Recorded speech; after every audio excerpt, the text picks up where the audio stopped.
They come here every Thursday morning to this South Knoxville hardware store, practicing a custom as old as music itself. Gatherings like this help form the sound of Appalachia. Hey, Gracie, we want to get coffee. Yeah. Let's sing a 14 karat mine. You got it, boy. You got it. Borrowed treasure, borrowed dream. Oh, what joy you've given me. When troubles come, you're always there to make me smile. Let come what may, thy will be done. I love you, Jesus, God's only Son. Lord, you're the best thing that's ever happened to me. I owe it all to you, Lord. All I have is you. Take my life, be what you'd have me be. I'm your child, you're my father. I'm the clay, and you're the potter. Lord, you're the best thing that's ever happened to me. Lord, you're the best thing that's ever happened to me. I believe I see a cousin of mine back there. You know what, Gina? Benny, man, you ain't sung one. We'll now feature old Benny. You know, I told you we'd get him married last summer, ever. So he'd suffer like the rest of us. See, but I don't want you to think that Benny hadn't never been asked to get married. He had his daddy had asked him to get married, his mom had asked him. What are you gonna do, Benny? I ain't found nobody yet. Yeah, that's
In a century marked by astounding change, there are still places that exist outside the flow of time.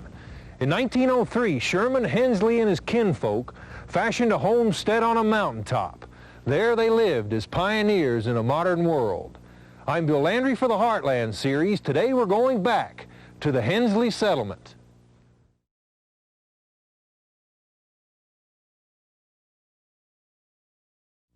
Look for the place where the land touches the sky, where modern civilization still has not arrived, and you'll probably find Bert Gibbons on a trip home. He came to the Hensley settlement when he was 2 months old. Back in years where all the settlers was, most of them. There's just two down this way, my grandpa and my daddy. Was everybody pretty close up here? Yeah, just like a brother and sister. They just, what one had, the other had. Get behind with the work, they just fall in, buddy, and fly his corn out and hoe it. Have a big shindig that night.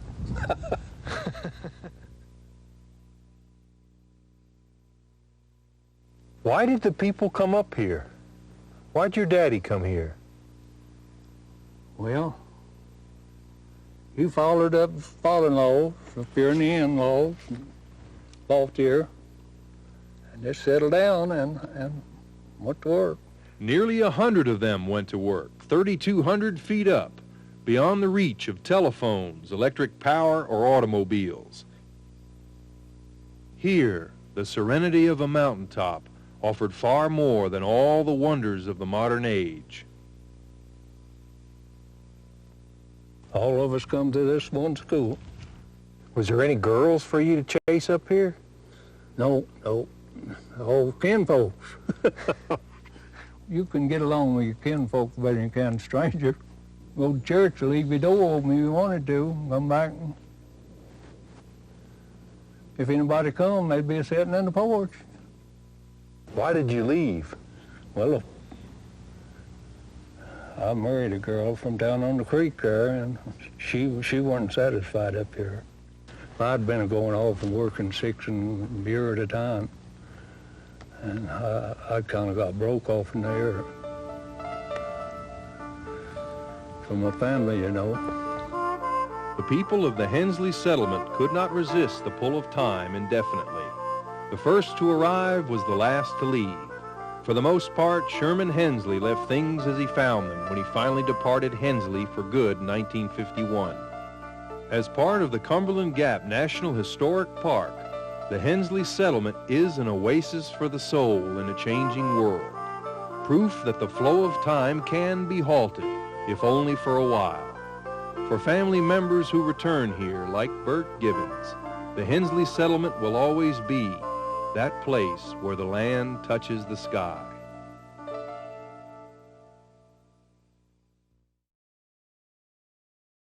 We had a ball down there right back with Mom and Dad, our grandpa's place.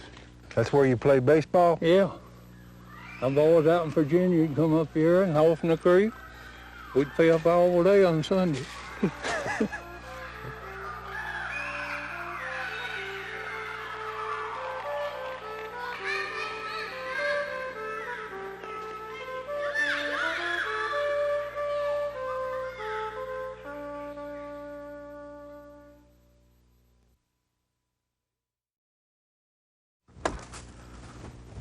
Today on the Heartland Series, we're going to a sawmill, but we want to take our own tree, one we cut down with a cross-cut saw and haul out of the woods ourselves. That's what we have in our head to do. We learn soon enough the back plays as big a part in being a woodsman as our head. Steve McNeely runs a neighborhood sawmill in Townsend. He says he'll help us. There it goes. Maybe we need to put a little kerosene on it. Go ahead and make it easier. That's the way the old timers done it. This is all they had to cut with. Yeah. These things kind of like riding the saddle. If you don't pull it right, it don't run right. Let me pull it back now. All right, now you pull.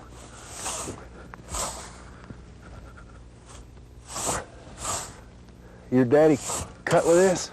Yeah, him and his brother cut 175,000 feet for 75 cents a thousand. Mercy. He ain't done, it's just exactly right. Now you're getting the hang of it. Come on, tree.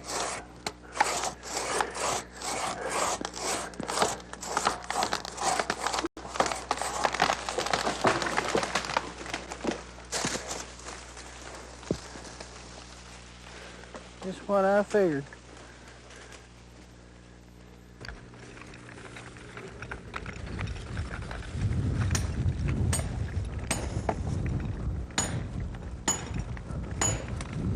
Whoa. Whoa. Back. Whoa, easy now. get ready.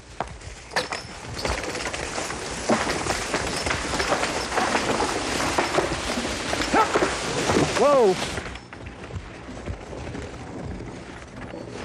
Bale.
The heart?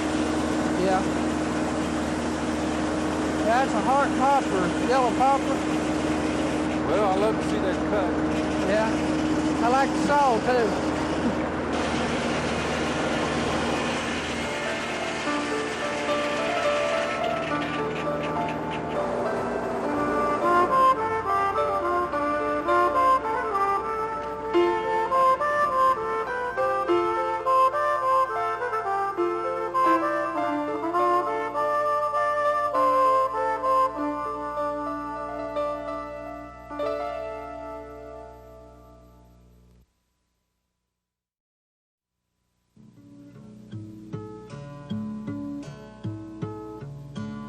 It wasn't named for its appearance, although the description certainly fits.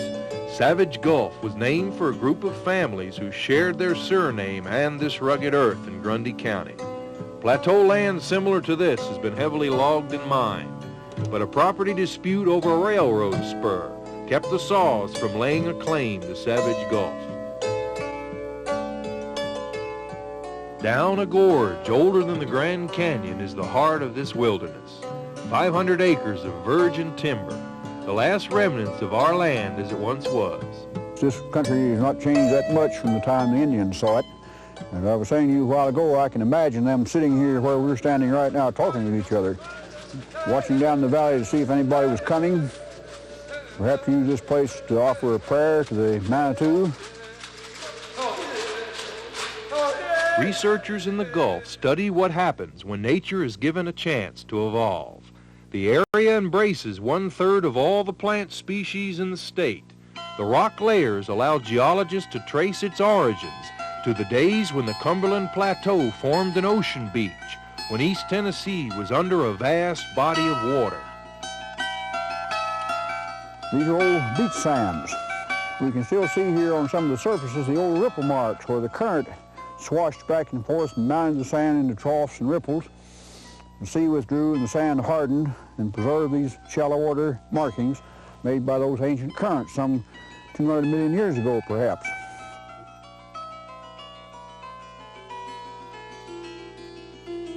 These imprints of ages past are preserved in sandstone, a persistent rock that confronts the forces of nature and comprises the flat tabletops of the plateau. But the softer limestone and shale is now deep within the Gulf, still being molded by the weather and the constant flow of Savage Creek. This is the result of millions and millions of years of erosion, largely by running water. Streams, creeks, rivers. The climate was colder and cooler in here throughout the year.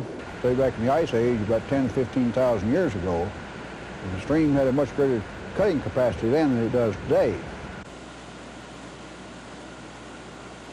And this is what running water can do. This is what erosion is about. And it's kind of interesting to visualize this thing developing. Now, if we could come back in 20 million years, we would find the valley much wider.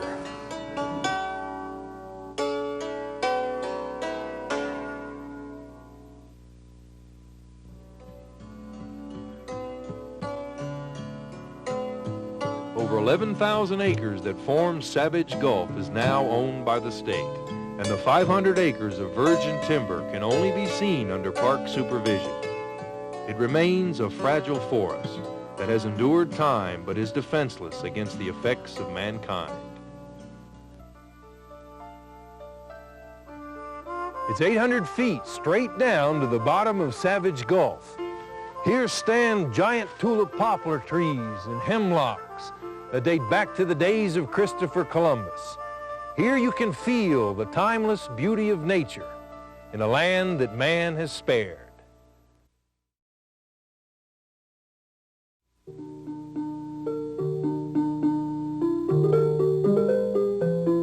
East Tennessee echoes their names, plays their songs.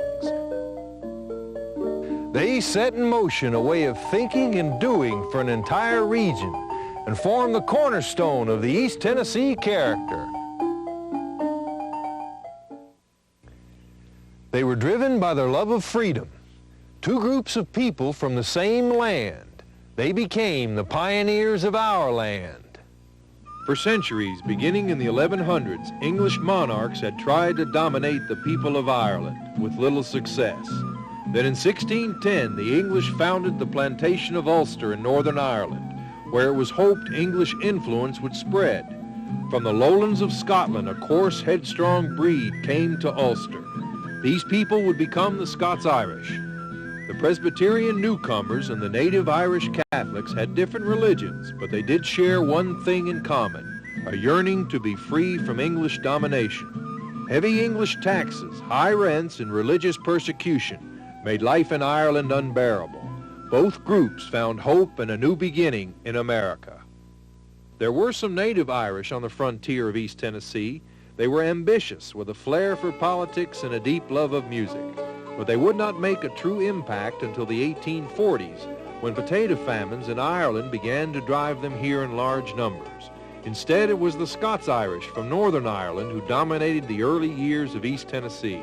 They were the people who cleared the land and established the homes, the homesteads. They tended to be small farmers, so they would have dairy cattle as opposed to beef cattle. They would have pigs, very common. One of the things that appealed to them was that the mountains were very much like home. They looked very much like Ireland, North Ireland, Scotland. They brought to the mountains of East Tennessee a love of education that was born out of a strict Presbyterian faith. They also may have brought with them a fascination with a particular color. The term orange is the term taken by and used by the Ulster Presbyterians. It comes from the name of the king, William of Orange, who they supported against the Stuart Catholic kings. And when William of Orange defeated the Stuart kings, that sealed forever that whole political battle. And they celebrate regularly that victory. The wearing of the orange? The wearing of the orange, right. They were very independent. They wanted very much to be their own bosses, their own people.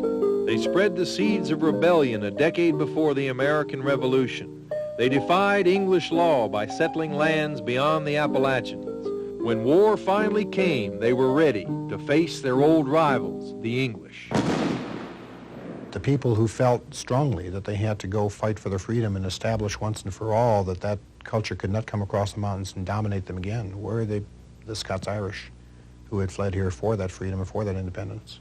I would say Tennessee owes the Scots-Irish heritage both its existence politically, economically. I think we also owe to that tradition a fierce independence and pride, the whole volunteer name, for example, that intense pride in what is ours. Their names were Sullivan, Murphy, Anderson, Doyle and Adair, Claiborne, Campbell, McMinn, and dozens more. They were the Scots-Irish and the Irish. Together they tore out a living in a new world and became not only Irishmen, but Americans. Much of who we are today, we owe to them.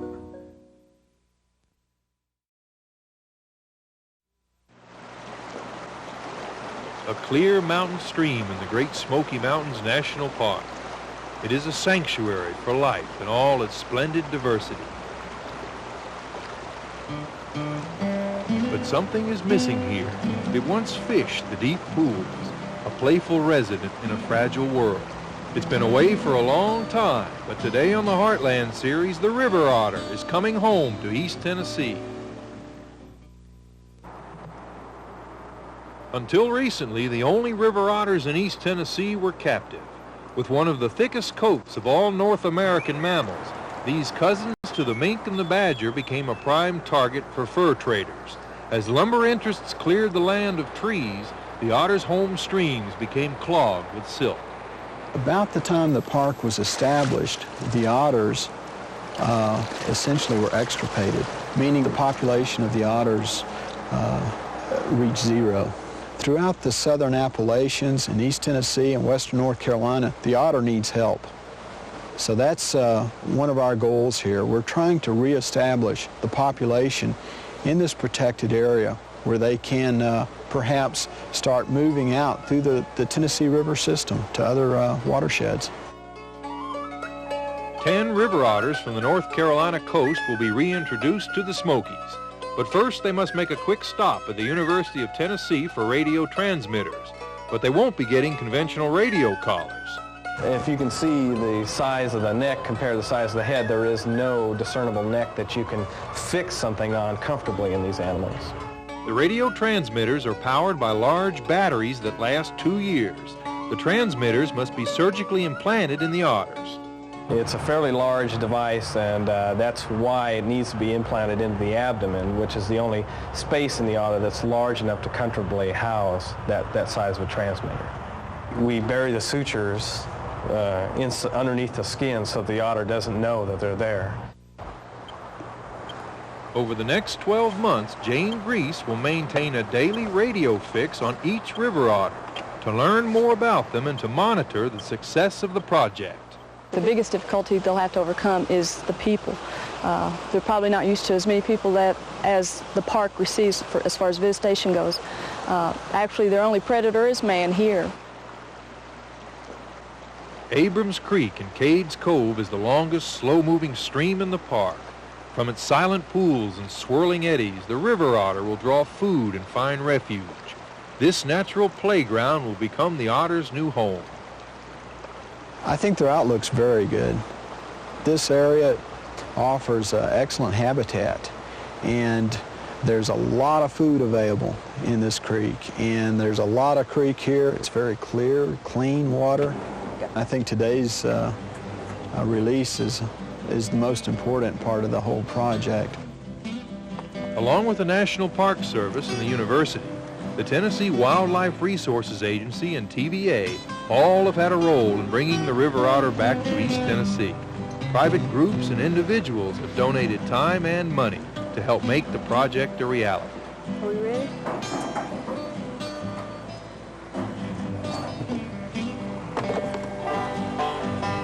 I'm looking forward to the summer tracking them. I think they have an excellent chance.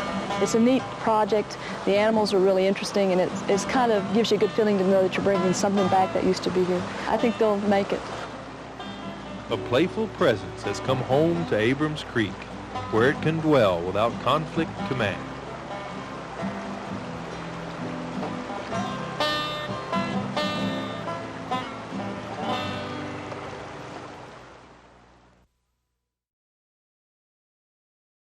From Germany, Ireland, England, and France, immigrants came to East Tennessee. They shared their own special talents, their own way of life, enriching each other and helping to make us who we are. Newcomers are still arriving here. Roland Mark is from Vermont. Today he shares his special talent, tapping the bounty of nature on the Heartland Series. The beginning of spring in Vermont finds the land shrouded in deep snow. That's the time of year you can't do much of anything else, so you might as well sugar. When the sap begins to flow, it's time to harvest the gold of the mountains, maple syrup. It's a little-known tradition around here, but it was in the Green Mountains of Vermont that Roland Mark learned the craft from his father. He did it for years. He had about, of these buckets on there, of course there were 10 in those days. He had about 1,500 out at one time.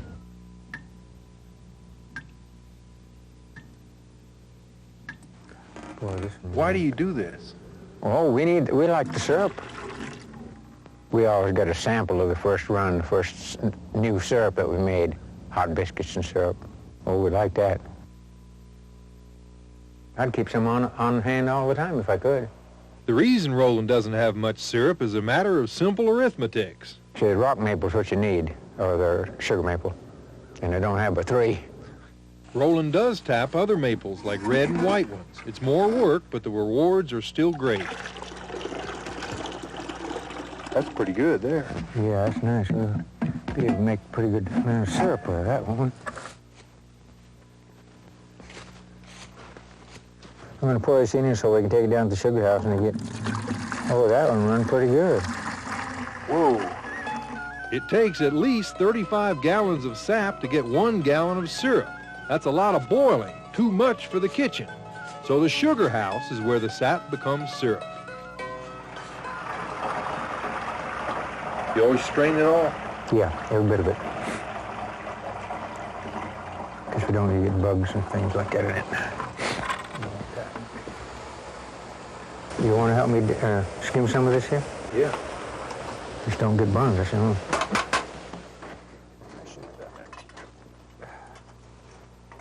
I need to get back out here and get some more wood. Making maple syrup can take all day if there's enough sap. It's a precise skill, even if it may not seem so to an outsider. What are you doing now? Checking to see if it's anywhere near syrup. How do you know? Oh, it's the way it drips off the bottom of this thing. It's still too thin yet, though. It's coming, though. Won't be long. Did you use maple syrup as your sugar? No. Use that for dessert. It's a luxury, you might say. Grade A is supposed to look just about as yellow as honey. Grade B is a little darker, and grade C is next. What kind do you make? I make, me here? Yeah. This is grade F. Grade F. Roland is a modest man. What he's making is pure magic. Is it ready? It's mighty close, huh? I see that's dripping pretty slow. It's about ready to come off. Looks kind of thin. The syrup is ready to go to the kitchen where Roland's daughter Patty will continue to strain and cook it till it's done. At the end of a long day of making maple syrup, it's time to taste the fruits of our labor. If you don't like it, you can always just leave it. You gotta be kidding. Nothing like it. Whoever don't like maple syrup must be a little bit crazy, don't you, man?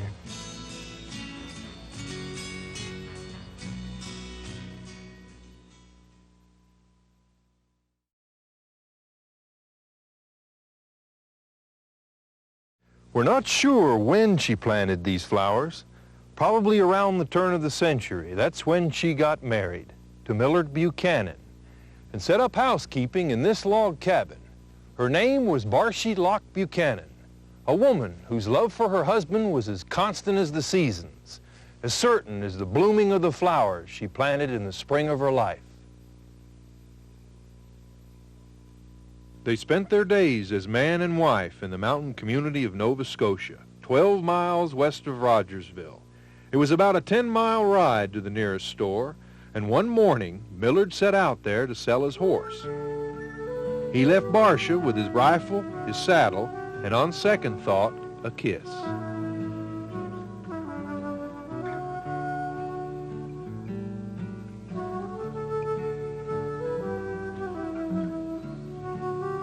Barshie spent the day by herself, not knowing this was the beginning of almost half a century she would spend alone.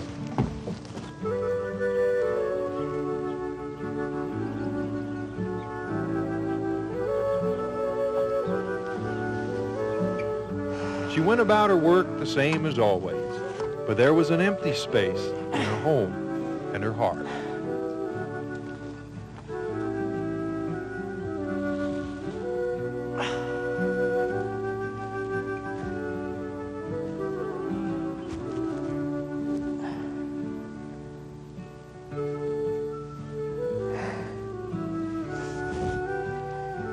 Nobody knows why I left. Miss Barshie didn't know or nobody else why I left.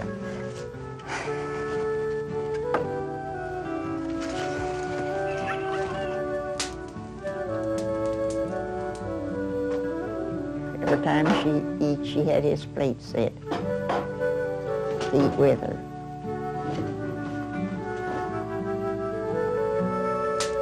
Kept that chair sitting by the bed with his clothes on it. Just like he left them, only she'd washed them and put them back.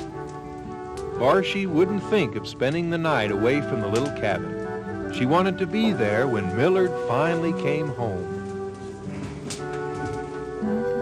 Thou confounded, for thou shalt not be put to shame. For thou shalt forget the shame of thy youth, and shalt not remember the reproach of thy widowhood any more. For thy Maker is thy husband, the Lord. Every night, a kerosene lamp provided the light she hoped would guide Millard back to her side. Barshy died in 1929 without ever seeing her husband again.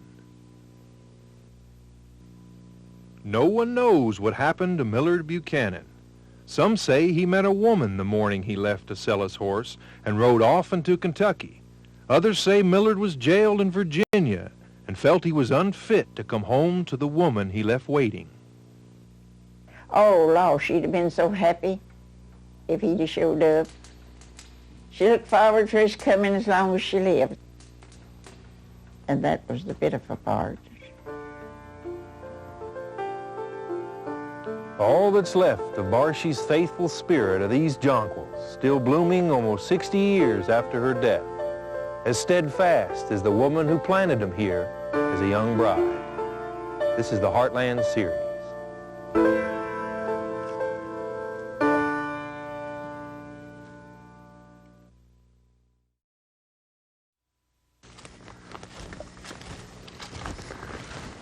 It was a sacred cave.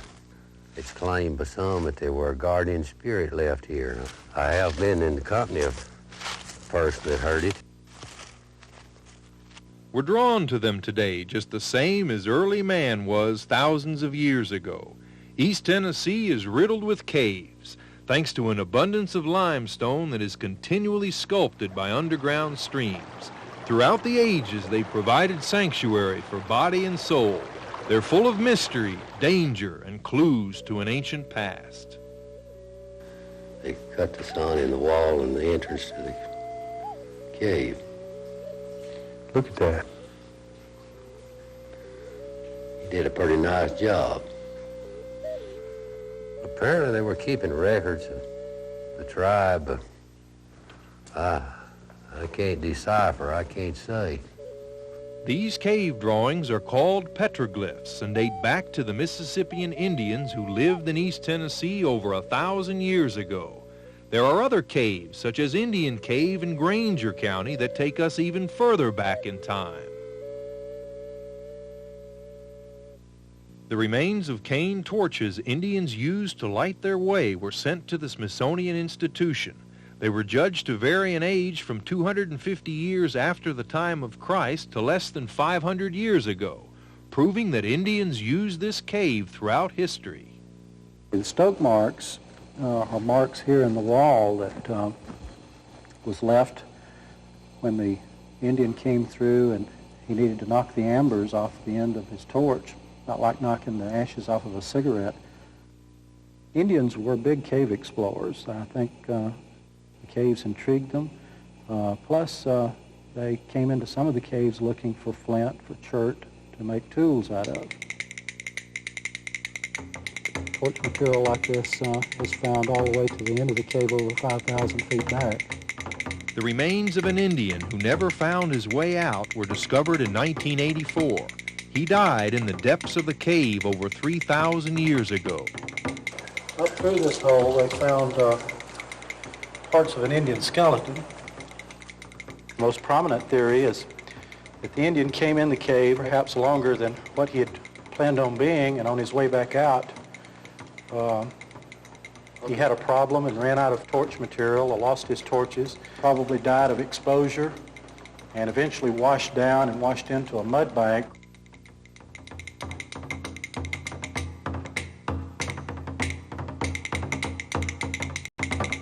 Inside a cave is a world that is constant. The temperature, humidity, and darkness seldom vary. This stability protects the relics of our past. It is a time capsule where history is preserved. Unfortunately, many caves in Tennessee have been vandalized, such as this, destroying natural formations. They form at the rate of approximately a cubic inch every 100 to 150 years. So they're about 2,000 to 3,000 years old? Several thousands of years old. There could have at one time been Indian petroglyphs in this cave that would now possibly be destroyed. Some idiots cut his name on that, looks like. It's fortunate that they've left the sun alone. Maybe they haven't seen it. The caves of our region are guardians of a handiwork that's as awesome as it is fragile, that speak of ages beyond our own beginnings, held in a delicate balance of nature and of man. Listen and look, and you'll find nearly 300 species of birds in Tennessee, and there are more passing through every day. It's early spring. As the earth warms, full fields of robins cock their heads, roll an eye, and begin their annual tug-of-war with the earthworm. The early birds have arrived today on the Heartland Series.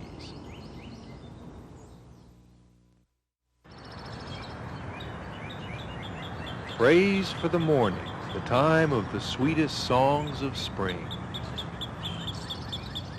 Imagine what a world would be like without birds.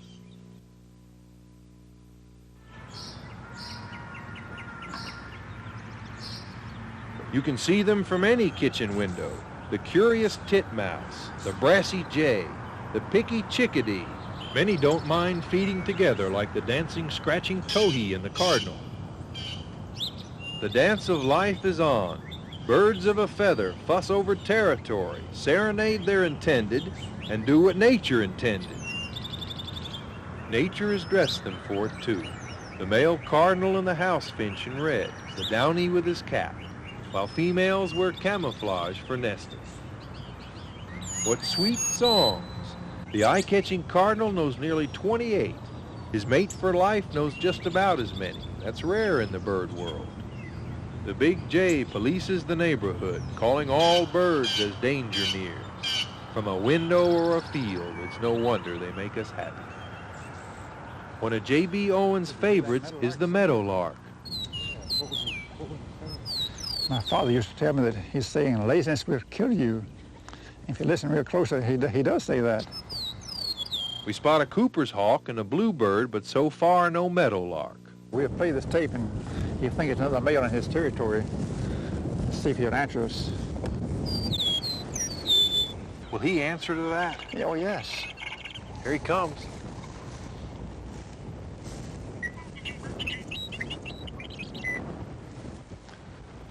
We could keep on walking down here, and he'd come back and maybe... I think he thinks you're a meadowlark. Yeah. He's singing right on key. You notice the difference in these two songs. This must be a Yankee bird and not a southern bird. It's not nice to tease a meadowlark, but J.B. said it wouldn't hurt him just this once. Flicking his tail in excitement, the little bird searches high and low for his adversary, but the interloper is nowhere to be found. He's fairly confused, isn't he? He sure is. He ought to be. When he puts his chest up like that, what's that mean? He's trying to outshine the other male. Well, you think we ought to leave him alone to try to figure out what happened to That him? might be a good idea. He's confused enough for today. That's a good old southern bird there. Across the field, a little bluebird stands alone on a fence post. We are getting more away from the rural part of the country and into the city, and maybe we're missing the wildlife and the nature, and birds keeps us in touch with that. They're certainly nice to have around, like having a flower garden or a bit of wildlife in your own yard. They remind us that this is the season of rebirth, that the cycle of life is continuing, and that we too can begin again. It is spring, and the early birds are singing in East Tennessee.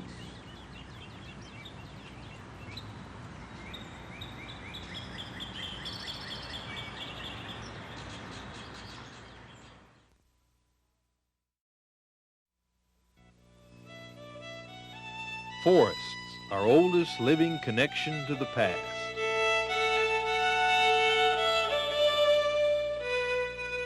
Over half our state is still woodlands. The largest section is in East Tennessee, the Great Smoky Mountains.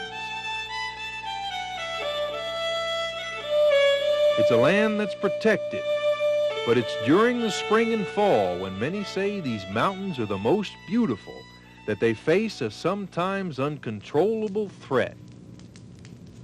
Fires were common here before the government preserved the area, and surprisingly, for thousands of years, fires provided a means of survival. The evidence is overwhelming now that the Indians that have been in this area for 12,000 years have used fire throughout their presence here. And if you look in their food caches, you see that many of the food items that they collected and used were from plants that grew in the full sun. If you look out over the valley, say from the Carlos Campbell Overlook, you know that all of that was farmland 40 years ago. And those farmers traditionally burned off their fields every spring before they plow them and plant them. There's no doubt fire has helped mankind to prosper. And for eons, certain types of trees have also become dependent on fire to exist. We have here in the Great Smokies a fire type, Table Mountain pine it's called. And it has a cone that tends to be sealed by resins until temperatures of 130, 140 degrees are attained, at which time they open and they'll release their seed. Although many fires have occurred along the roadways inside the park, there are still vast tracts of land that haven't seen fires in almost half a century. And it's the lack of fire in the majority of the park that has almost put the Table Mountain pine on the endangered list. Stands of that species will disappear. And that's what's kind of unique about it. These entire areas that come into very dense stands of Table Mountain pine, those will disappear completely unless fire is reintroduced into this ecosystem. Now, I'm a little bit sentimental, a little bit emotional. I like to see that tree stay here. I think it has a place. It's been a part of the ecosystem for centuries and centuries. And another thing, it's evolved this unique habit.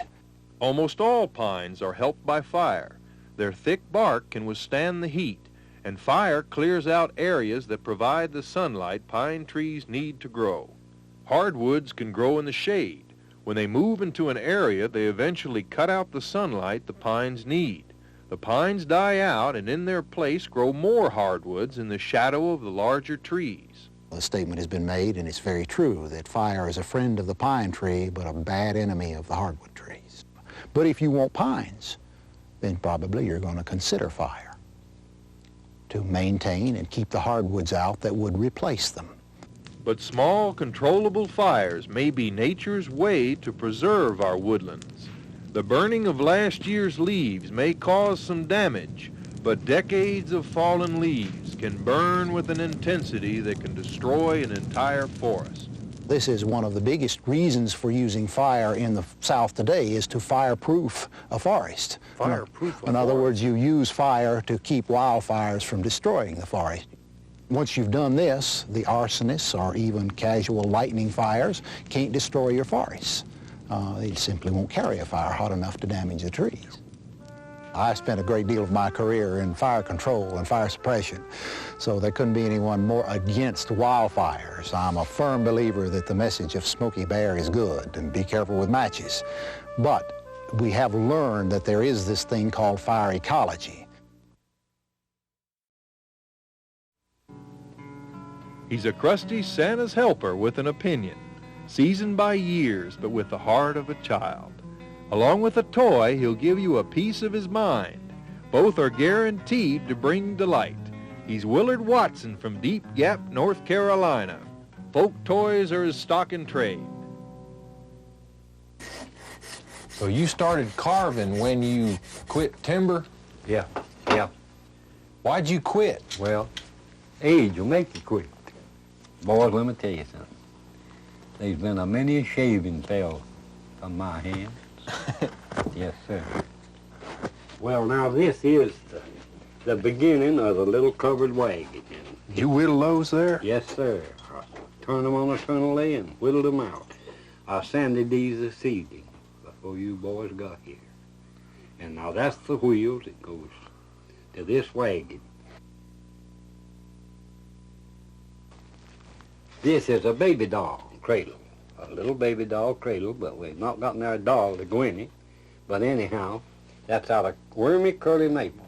Willard has been working with wood so long that his hands almost do their own thinking. So his mind is free to wander, free to conjure an opinion on just about everything. Cured ham, I don't care nothing about the lean part of it. I like the fat. Well, them good days is gone, boys, and worse ahead of us. American people today is standing in bad shoes. What's caused all of this troubles is too much money. Hundreds today making more in one day than I made in a month. I'm too old to fight and too old to run, and so I just have to take what comes. What's a good day for you? It's what you make out of it. You can make a good day or you can make a sorry one. Most of Willard's days have been good ones, thanks in no small part to his wife, Ora. He stole her? I stole her. She was 17, and I was a little past 17, and I was 20. I can see her yet just as plain, and that was 60 years ago, the 5th day of October gone by. Sometimes I go back over life myself and wonder how we made it, but we made it. And she played her part. I've always picked at an aggravator, but they don't come no better. You want some more bacon? Mm-mm. No, that's enough, young'un. If I walk on the first day of June, I'll be 81. Perhaps the secret to eternal youth is to make toys for a living. A boyish imagination is clearly at work here. You turn that crank here? Yeah, when you turn that crank, you bounce it. Bounce it up and down, like that right there. It's called a bouncing pig. Who's he? The name of it is Old Lonesome Sam. Now, let's see. I told him his old Lonesome Sam, he's on his way, but he didn't know where he's going. That's a hard thing to justice, is yours. What do you enjoy making the most? What I enjoy? You're asking now for the square deal. The baby beds. I'd rather make one of them baby doll beds than anything. Now, I like to make the little wagons, but now them won't come apart, my friend. There ain't nothing under the sun will beat a satisfied mind. And there ain't nothing under the sun is no worse than a dissatisfied mind. In a dusty workshop in Deep Gap, North Carolina, one satisfied mind is busy working to keep the promise of youth alive.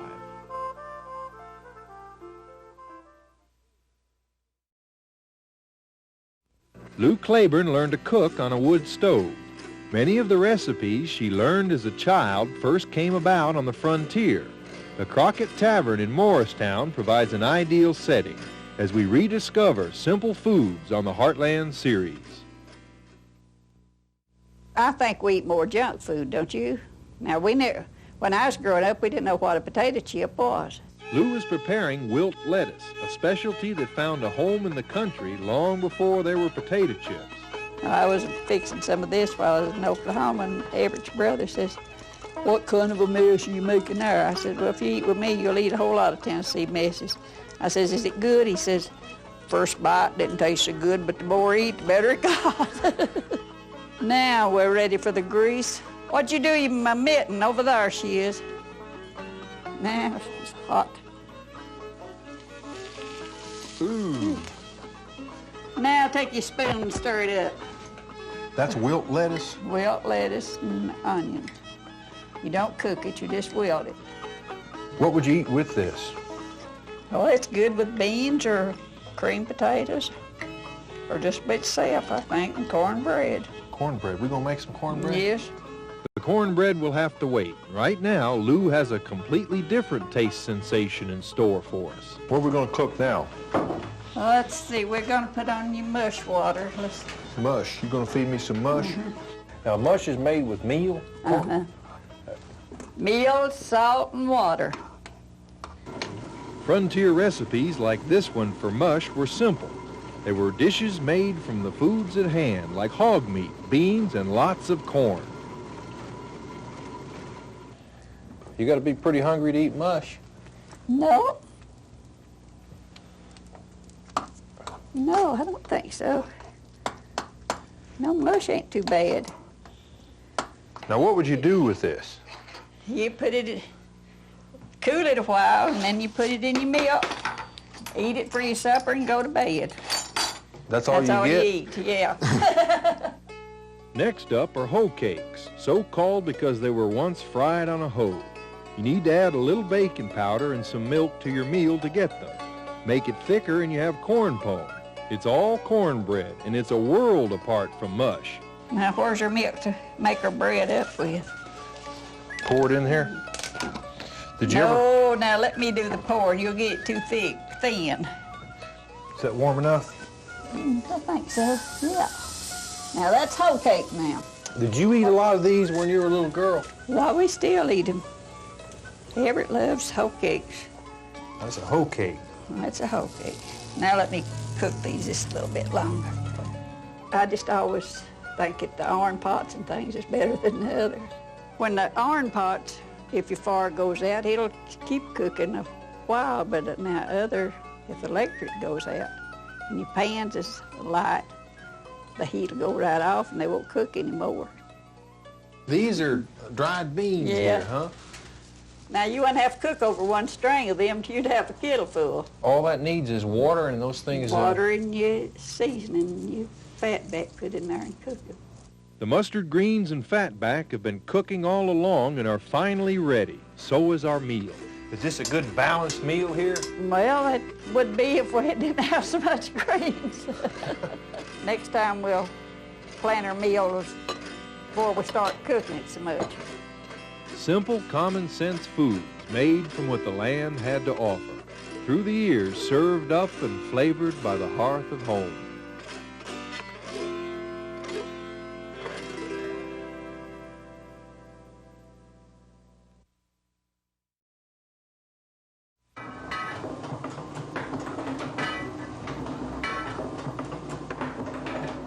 On an antique printing press handed down from his father, he translates his words to the page.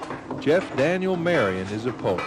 His ancient press is as much a symbol of his poetry as it is a tool for capturing it. I'm not interested in nostalgia. I am interested in searching for that which is valuable to me, that which to me is real, solid, lasting, true, that which gets beyond the limitations of time, that which is going to be enduring. Like his mighty press, the poetic vision of Jeff Daniel Marion is anchored solidly in place. It's a vision, I think, that honors the value of living on the land, living with the land, and understanding your place on this particular patch of ground. In Rogersville, he spent his boyhood listening to the parade of storytellers outside the old country store. Oh, I don't think I remember specific stories so much as I just remember the feeling that I had of soaking in that kind of joy in language. It is this joy of language that his poetry celebrates, as in the poem, In a Southerly Direction. It's just over the knob there. You know the place. The one up there next to Beulah Justice, your mother's second cousin on her daddy's side. Or if you go in by the back road, it's the farm across the way from Jesse's old barn that burned down last June with them 2 fine mules of his. Why, hell, son, you can't miss it. It comes from hearing time and again people in this area tell how to get from one place to another. It shows how much the person's caught up in where he lives.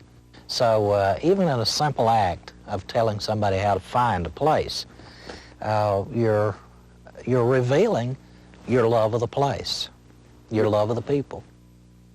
I want anyone to be able to come to the poems and to experience something there. A common theme in Jeff Daniel Marion's poetry is the sense of permanence that comes when people are bound to a particular place. This permanence is at the heart of this excerpt from his poem, Lines. On the right bank, a stone wall. It has survived one more season, ice, and the earth shrugged to return its stones to the creek bed. These mute lines speak a labor of hands my father knew, and his father before him. Stone placed upon stone as a defense for the road above. Just beyond where I stand, it turns over the hill, its lines reaching toward other places. There are not many who travel this road today, mostly those who pass with a single line. Going far?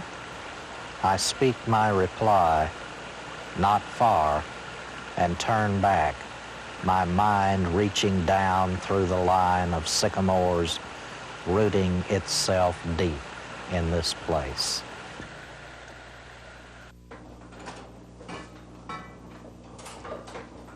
Tirelessly, the press of Jeff Daniel Marion rolls on, striving against time for permanence.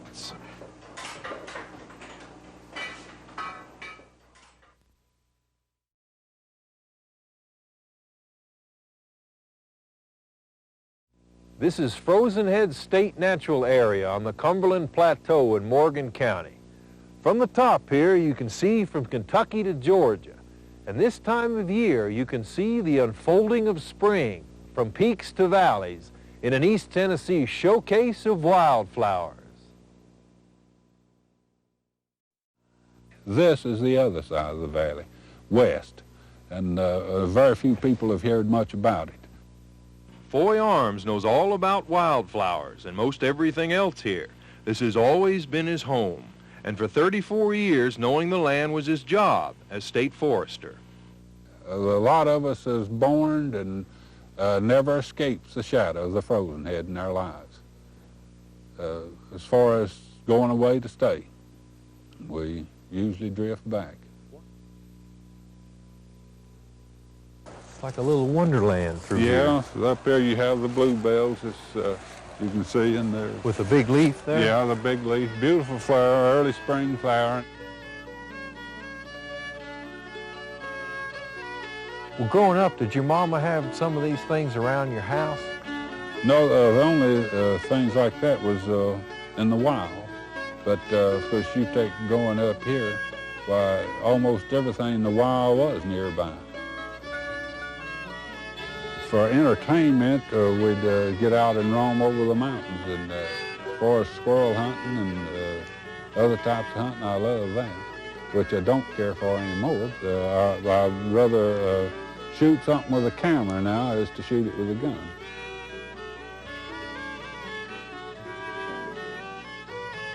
That's a May apple, and it's just barely peeking through the ground. Here's one's just a little farther developed. It looks like an umbrella. It's just about to be opened, you see. And of course, over here you've got them that's a lot larger and almost ready to bloom.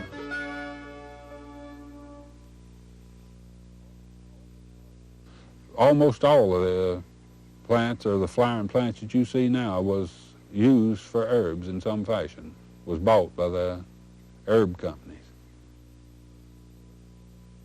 That's the famous ramp. It's kept a lot of guys from starving to death, I guess, in their lives. In the mountains? Yeah. The most delicious thing in the mountains.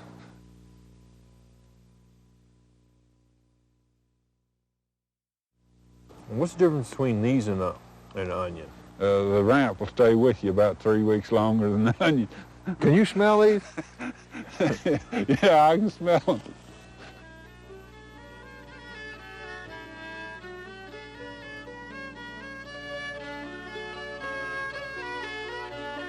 See, here's another flower, wild ginger. Are you familiar with that one? Are many of these plants poisonous? Oh, yeah. A lot of them are poisonous, and those that are bitter are supposedly safe, and those that are not bitter or a sweetish taste, lay off of it. Did you ever hear the song, picking up pawpaws, putting them in a basket? There's the bloom of the pawpaw. They've got a delicious smell like a pineapple or a banana. Some people used to call them Tennessee bananas.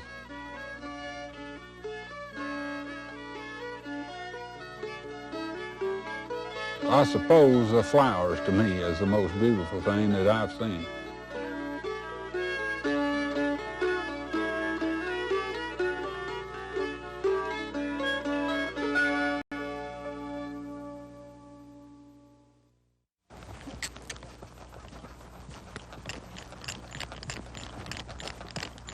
His back end, see that little waver in there in his muscle? Well, that's right, should be that. His front feet is swinging out. He's winging, what they call winging a little in front. Shoulders are too tight. You see the whole alignment of the horse. His front end is not balanced, off balance in front. That's your problem. Through eyes focused by 60 years of experience, he sees what we cannot. Not horse and rider, but muscles, joints, and tendons straining ever so slightly. His nature will not tolerate a horse out of balance. David Henniger is a farrier, one of the best. It's obsolete. I see. Only after Dave sees a horse can he begin to work on its shoes. What's the most important thing a farrier's got to know? You got to know the horse. You got to know the horse all the way through. You don't care what he is. If the kid's riding around the apple tree, you still swim right. Don't make no difference what you're showing for the belly goat. Do you like teaching this? Well, you have to do it. Somebody's got to do it.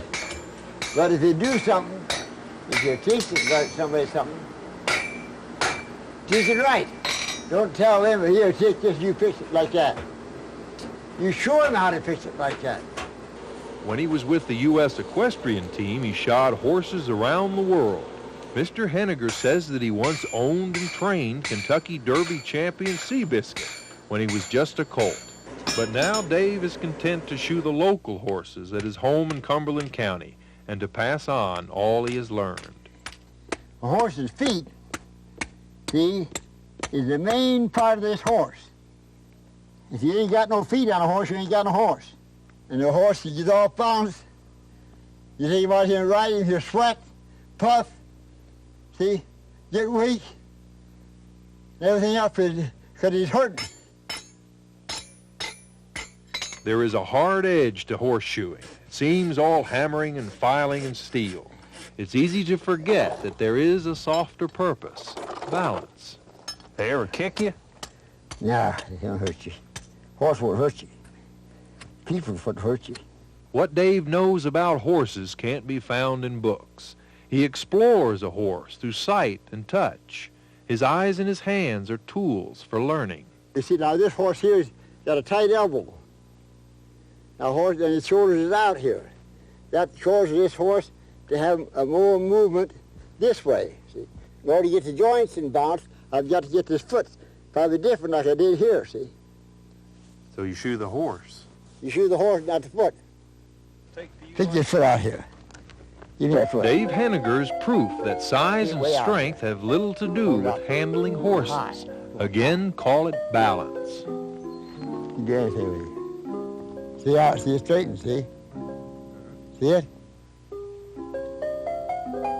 See it straightened up now. Now you see his front feet?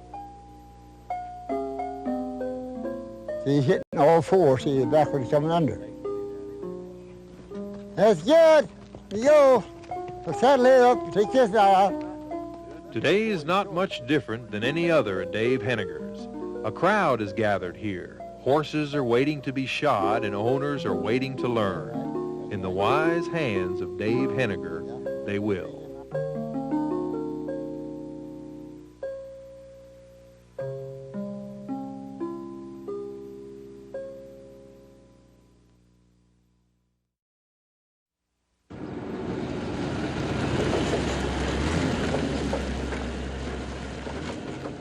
Following the example of their fathers, the farmers come with their cattle. They come with the hope that on this market day, the buyers bring a full wallet. At first, there's time for conversation and gentle trading. So you get on this corn, mister? 75 cents. Pour him up a couple. I just want, I want 1 pound. Yeah. 1 pound, quarter of 1. You need some, Earl? Yeah. The conversation ends when the cattle auction begins.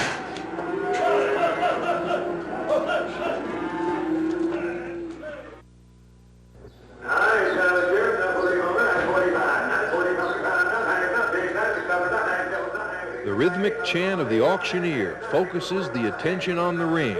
But much of the activity takes place in a maze of pens behind that ring.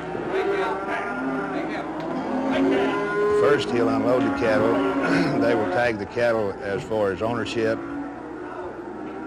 Then the cattle are separated as to classes of cattle. Then the cattle come through the ring. They're weighed right before they're sold.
It's fast. You have to sell them fast in order to move as many cattle as we do. Most of the time, we'll sell one in 10 or 15 seconds.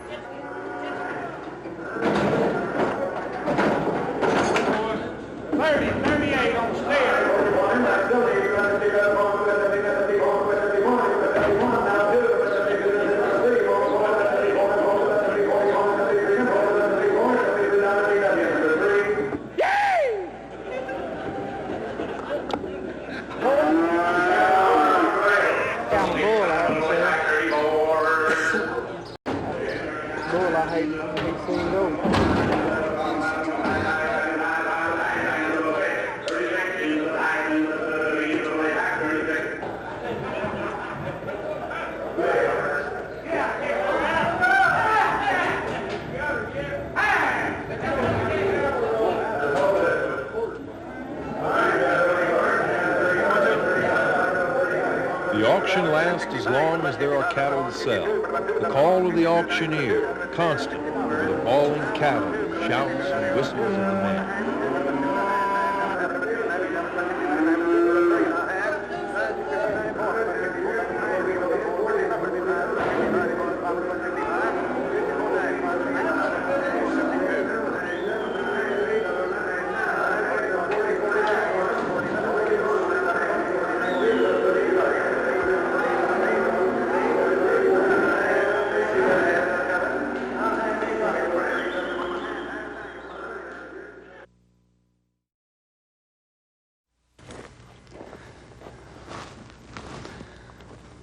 When the west wind has warmed the earth and the fear of frost is over, it's time.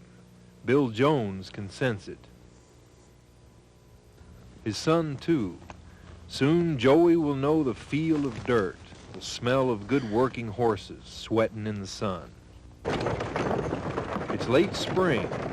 With a wagon load of fertilizer and seed corn, we're putting in the seed. Good Friday marks the ritual beginning.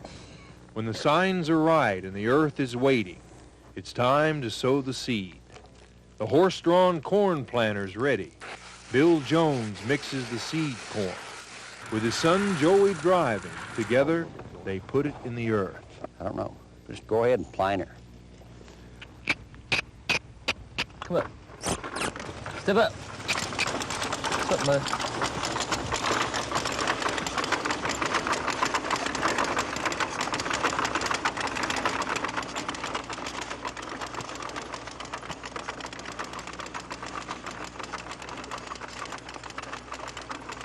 Come around there. Whoop, come here to me. Oh, now. Oh, now. Getting up there in them clods, I can't hardly see where I'm going. Well, just plant it anyway.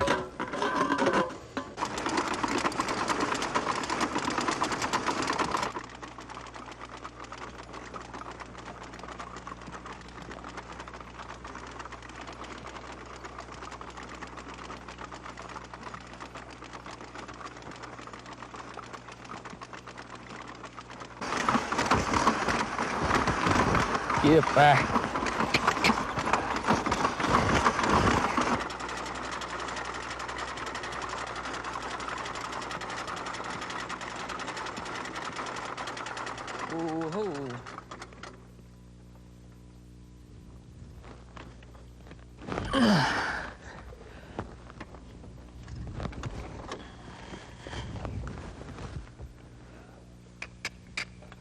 Whoop, come here. Whoop, come here. Whoa, now. Whoa, ho.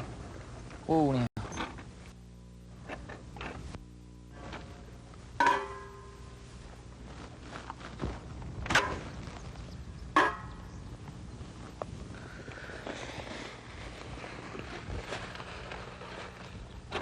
How are you getting closer now? Just dip your knees in, so you didn't fill them up all the way.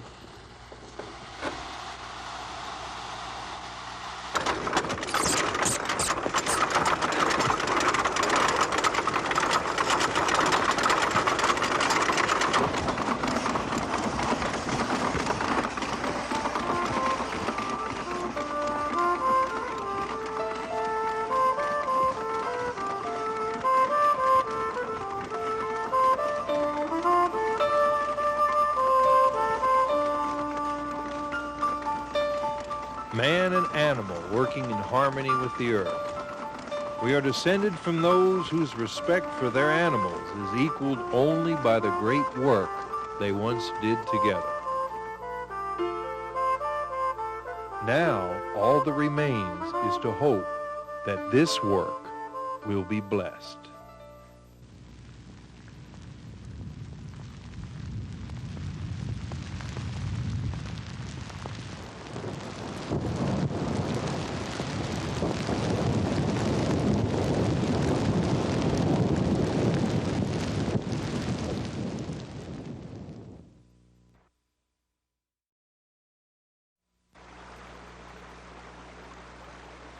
In the waters of East Tennessee, all of us find a certain peace. The flow, the sound, the quality of water addresses an inner solitude, a language of the soul inevitably linked with religion, a part of Indian ritual and practiced by the white settlers. The mix of water and spirit continues. We gather at the river where bright angel feet have trod. But on occasion, a lot of times, it's several churches, 2 or 3 different churches. We'll get together and meet on the creek bank. Flowing from the throne of God. Yes, we'll gather at the river, the beautiful river. Gather with the saints at the river that flows by the throne of God. Now, Brother Fred Adkins is going to bring the message. Brother Fred. As we have gathered together here today to carry The service out used to last about a smart time because a lot of times they have singing and the preacher, you know, the old-time preachers, they believed in preaching. They never did look at the watch, and the congregation never did look at theirs.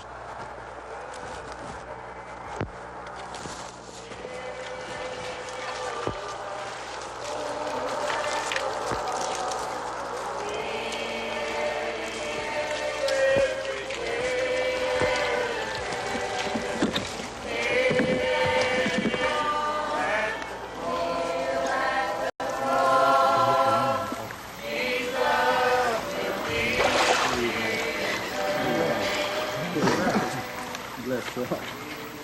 Amen. Thank you, Lord.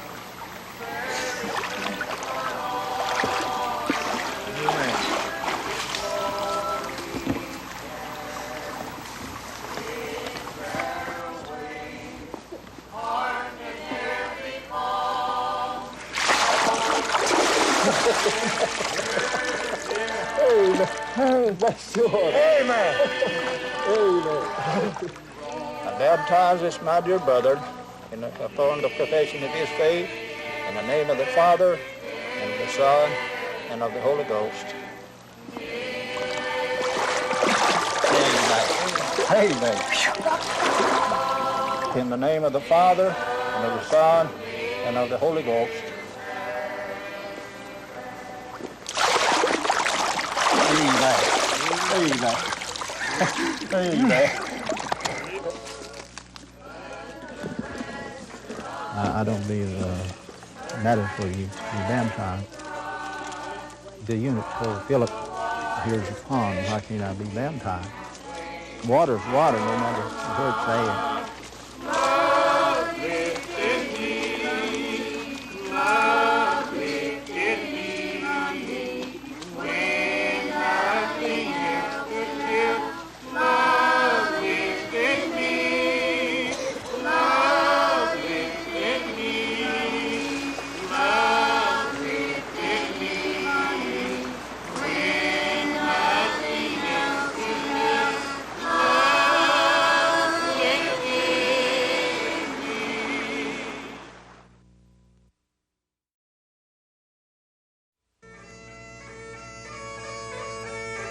Centuries ago, it tended herds and flocks where Scotland and England meet, hence its name. The noble border collie's one true calling is working livestock. It relies on instinct, training, the gentle coaxing of a lone herdsman.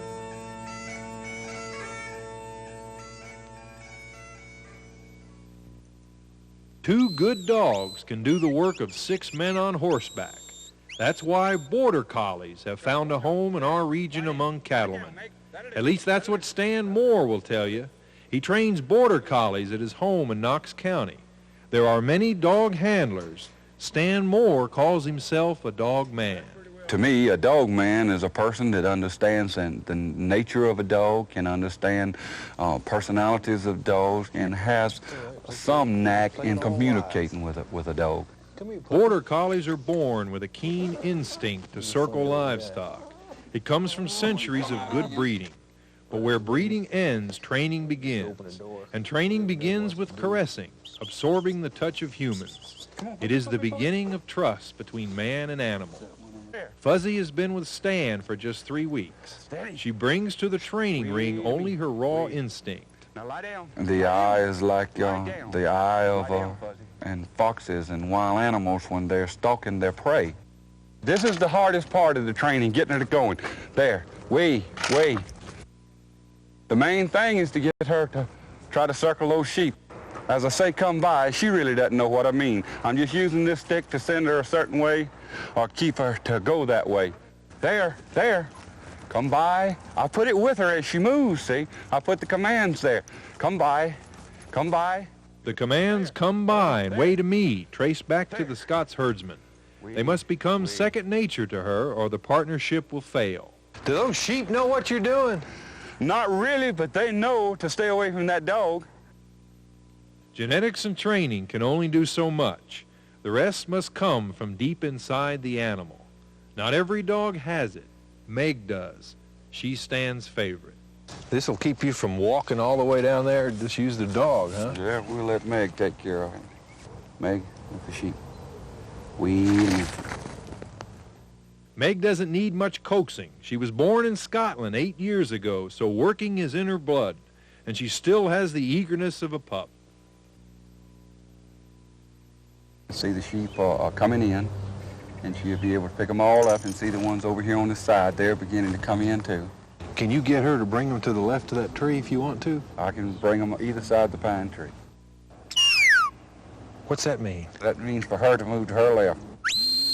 That just stopped her. Now I'm going to walk her up. Slow her down a little bit. Move her to the left a little bit. I know Meg will work. Anything I put her to work, she'll work it, and she'll give 100%. She's a show champion, and she's a first-class farm dog, a ranch dog, and that makes the difference.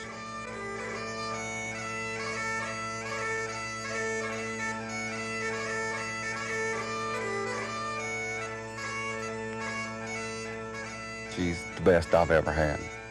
That'll do. That'll do, Meg. Good girl. That's a good girl. Working sheep's her game. That's what she lives for. It is an ageless partnership, a bond best understood in a simple phrase. That'll do. That'll do.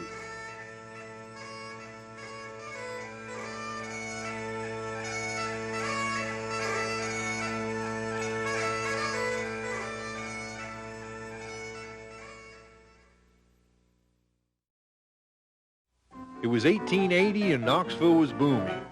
100 factories were built during the decade, and the city grew from 8,600 people to over 33,000 by the century's end. It was a time when people had to live downtown to be near their work. But a change would soon occur to transform this way of life. It would flourish for 50 years and suddenly be gone. It began with this, Knoxville's first streetcar, powered by a mule. By the early 1900s, streetcars had electrified Knoxville. This is one of the old streetcars that used to travel through Knoxville. Around the turn of the century, everybody rode streetcars. Over 19 million people in 1923 alone. There was nothing faster or smoother. There'd be so many people come to town that sidewalks wouldn't hold them. They'd overflow into the streets, and we'd have to be careful. We'd have to be careful not to hurt some of them. Until the last trip in 1947, streetcars connected the city and the countryside, weaving together people's lives for miles around. For the first time ever, people could live outside the city and commute to work. But the busiest day was Sunday. Back in those days, the only recreation that the city of Knoxville had was Fountain City Park down here and Chill Highway Park. That was only recreation that the city of Knoxville had, because it didn't have the Smokies back in them days. Roll Avenue!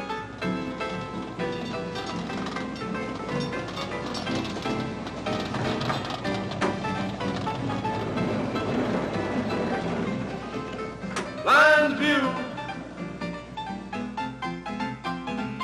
All aboard. Thank you. Step lively, please. Thank you.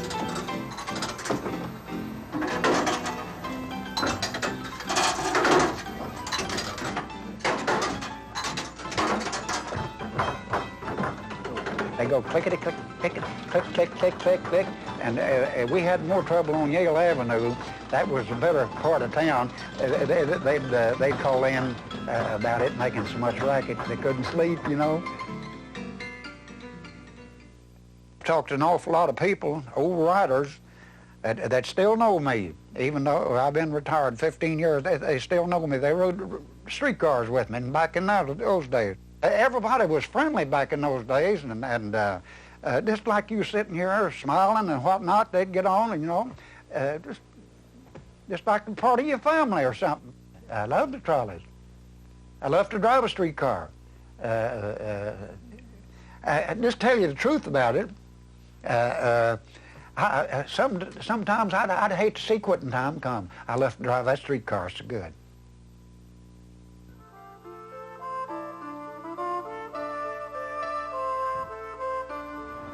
A layer of asphalt now covers the old streetcar lines, replaced by the next symbol of progress. Cars and buses enabled shopping centers and jobs to spring up around the city. But now people no longer came together for their trip downtown. What was lost was a sense of community. The age of streetcars was over, and the heart of the city would never beat as soundly again.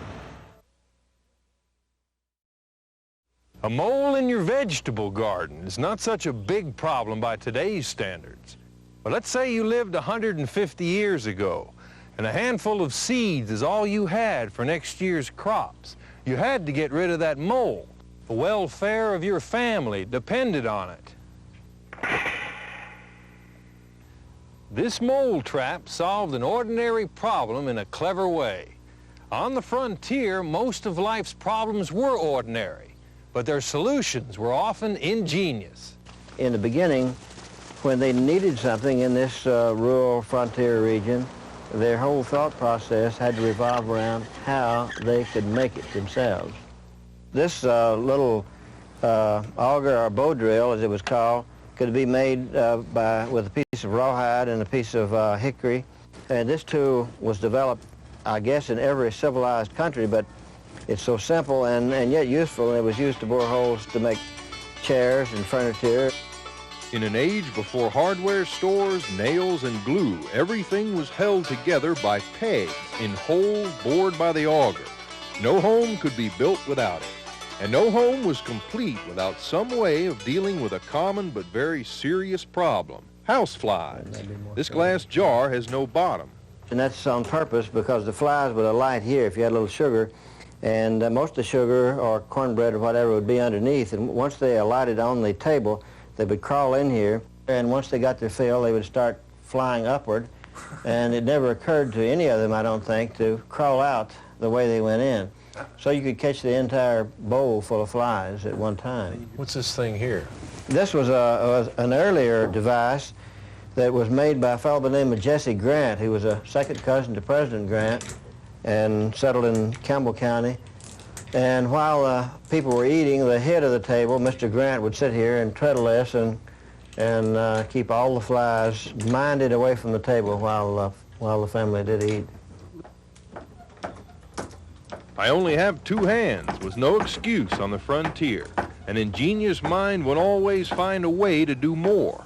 It's sort of hard to shuck peas and keep your foot going at the same time, though. You know? For some people it's hard. Some people have no problem doing that.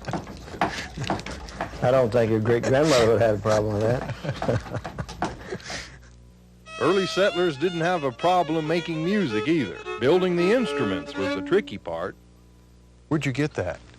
I bought this from a fellow by the name of Luther Graves, who still lives in Knox County out on Thomas Weaver Road. He was one of 26 children. This banjo belonged to his father. That's why it's been torn up, maybe? It's torn and patched very carefully there. What's that made of?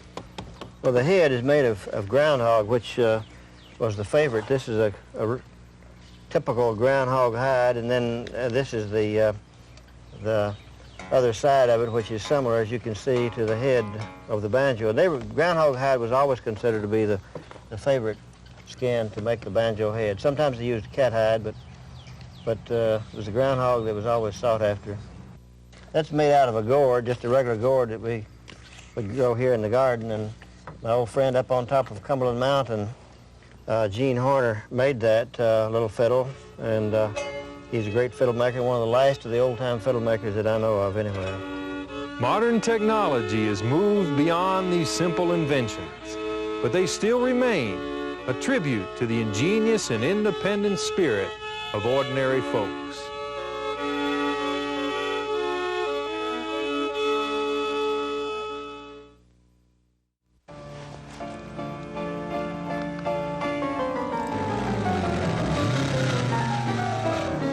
Elmer Wood has spent his life moving into the wind. At 86, he still lives next door to his lifelong passion, airplanes. His good friend Ferris Thomas is absorbed by the same passion. He's built his whole life and even his home around it. Today on the Heartland Series, two of East Tennessee's earliest flyboys remember the 1930s and the glory days of barnstorming. Why did people come out to get rides from you? It was just something new. On Sunday, by golly, they'd just cover you up. You'd be surprised, wouldn't they, Ferris? Had they seen airplanes before? No, we'd get out in the country. We wouldn't fool with Yeah, well, they hadn't seen it. It wouldn't be an airport. He'd just fly around and find a country. They paid us $1 a piece there, boy. We were in high cotton, weren't we? Yeah. See, back then, it was just like going to an outfit and riding a roller coaster because airplanes were so new. At that time, you couldn't have whipped them and kept them away from airports. Did Elmer do aerobatics? Is that the word? Well, yeah, he'd put on a little show to get the crowd started good. You didn't have no maps or anything. You just got down in the bushes and prowled around and went where you was going, you know. Yeah, and the airplanes You didn't have no charts, no nothing. No airspeeds, no compass. We didn't even have a compass. No. You flew in the clouds, the soup, it was called. You'd get up the soup and fly an old needle and ball over here till you thought you were there. Then you'd go down and hunt the ground and then hunt the airport. Now, ain't that right, Ferris? People get lost? Lost? Oh. You was always lost if you got outside the airport.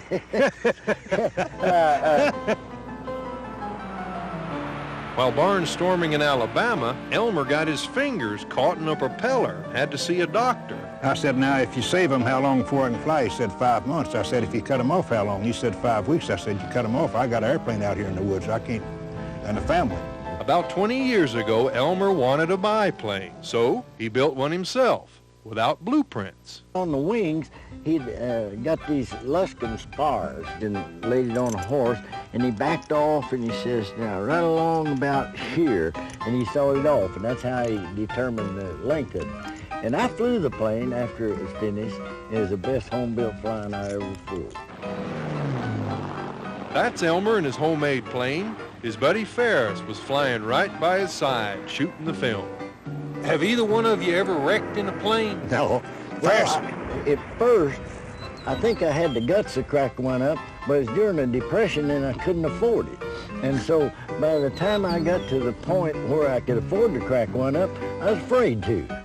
Ferris flew the world over, delivering every type of plane the United States used during World War II. His friend Elmer has trained thousands of pilots. He says there's none better than Ferris Thomas. Everybody is overtrained nowadays. They end up with all kinds of theory. They can pass all kinds of written, but they don't know how to fly. There's not a handful of people that know how to land an airplane anymore. They just arrive. They just fly down until it jars, and then they shut it off. They say, we're bound to be here because it jars. The Traveler spun awful fast. Come right back and do a loop and then do a snap roll and come right around and set it in. See, them airplanes landed 20 miles an hour then, didn't they? Oh, yeah, if you had any wind at all. You didn't have to. And you had to get it in there because you had no brakes. And they would ride. Seems like that we just weren't meant to be up there. Oh, yeah. Yeah, that's the best place to be.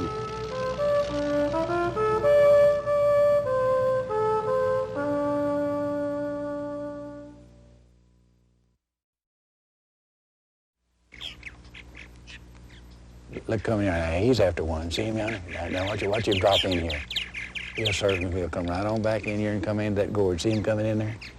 From April to July, they are under his delicate care, the purple martins from Brazil, here for a brief time during the South American winter. While they are here, they are the pampered guests of this man, Mr. Jesse Butcher. At his home, all birds are welcome, but for Jesse, it is the purple martin that has won his heart. I try to give him every advantage I can. He grows his own gourds and selects them with great care. They have to be the right size and thickness. Martins are particular. When my martins come in, they'll come into a clean gourd. They stay out of buildings, as far as I know they do, and they won't build in houses. They won't build in boxes. The only thing that I know is use this old natural gourd that grows. Now then, Jesse's knowledge of wildlife comes from years with the Game and Fish Commission and a lifetime of just being a country boy. This is cedar sawdust, Bill. It is that knowledge he uses now to serve his martins. I've come up with an idea. The cedar sawdust will kill mites. They seem to like it. Nothing is left to chance. A square support post instead of a round one prevents snakes from climbing up to help themselves to Jesse's guests. In a breeze, his gourd swings side to side so the baby martins don't fall out.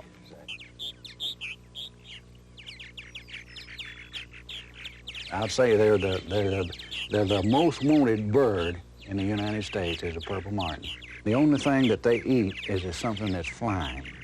They won't eat anything else. It's got to be moving. Something like a mosquito. It takes about 2,000 mosquitoes a day for one purple martin. Where I live here, we never have a mosquito. You can sit out in my yard all night long.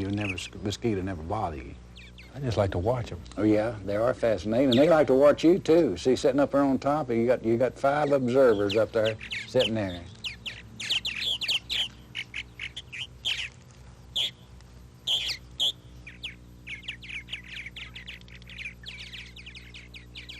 They both sit on the eggs? Yeah, they'll both sit on the eggs, and while one of them feeds, the other will sit on them constantly.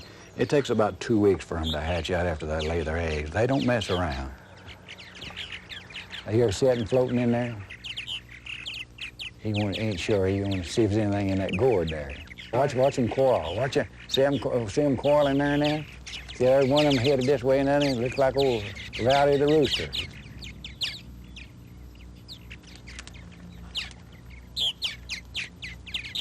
You see that one that went in the gourd there, and then he's feeding the young. I've been up here at the barn at night when it's just as still as death. Not a breeze stirring anywhere, and my martin gourds will be swinging. Are they singing rock-a-bye baby? Swinging. I don't know what they're saying, but the gourds are moving backwards and forth. And you know, I feel myself fortunate to have them, Bill, because a lot of people can't get them. Along about the middle of July, they'll begin to gather up on the power lines here near the house, and I know they're fixing to leave me. Do you miss them? Yeah, I do. I miss them, and I look forward every spring for them coming. In fact, I spend a lot of time during the winter getting ready for them. I like to be a good landlord for them.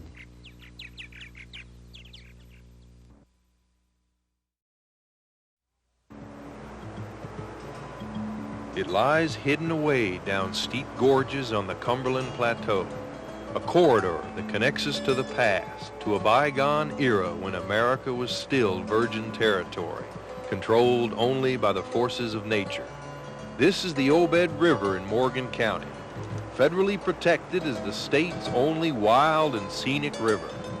It's born from a merger of Daddy's Creek and Clear Creek with the Obed, and flows 40 miles undisturbed by the centuries. As you can see here, there's no evidence of man having been on this river other than just to pass through.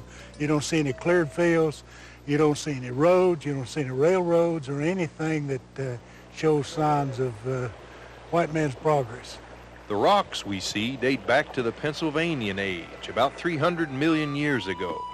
This was a time when giant club mosses and tree ferns grew in abundance here, producing the coal these mountains would become known for.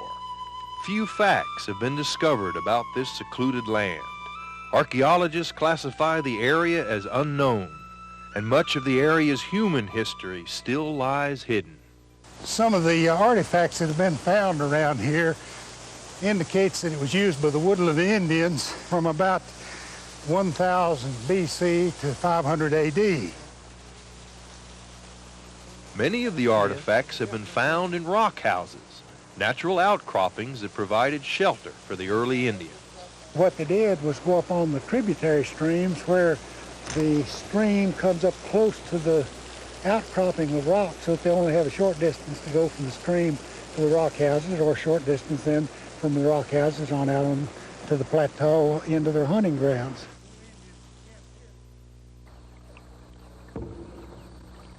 There are lots of deer and wild boar. Occasionally a bear will wander through. I don't know of a sighting of a mountain lion in here in a long, long time. They were here. There's no question about it. Timber wolf, too, probably. Timber wolves were in here at one time. In fact, in the courthouse at Wartburg, there's some records of bounties being paid on wolf scalps. There's a great fish in here, too, isn't there? Yeah, the Ohio River muskie, or the Cumberland muskie, it goes by both names, was native to these plateau streams.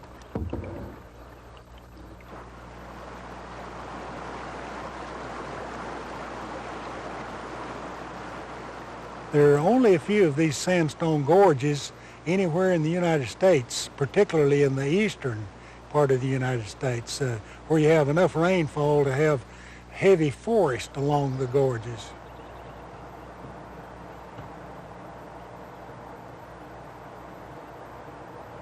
There's some value in having some wildness, or something that's wild and preserved in its natural state, just to know that it's out there if you never see it.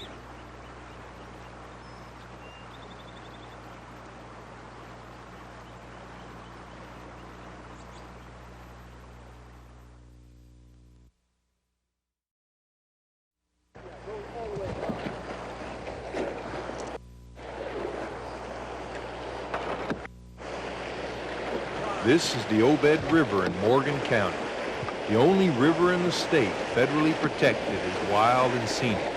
It flows for 40 miles without any evidence of roads, bridges, power lines, or railways. Because of its seclusion, few people have seen this East Tennessee Eden. And for those who do visit, the river demands respect.